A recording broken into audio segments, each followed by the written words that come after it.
Dear enemy of nature, I am a defender of nature, and you won't take this away from me. From the grandeur to the smallest detail, the quiet afternoons, the outdoor snacks, the playful swims, the long walks. The word is spreading. You want to attack it all.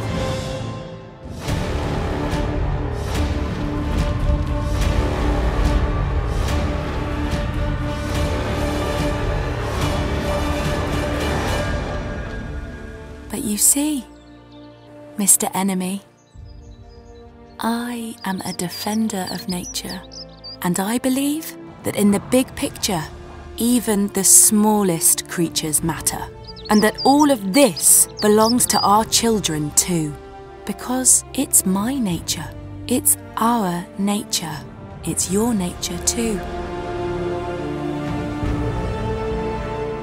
If we are many, we can stop this.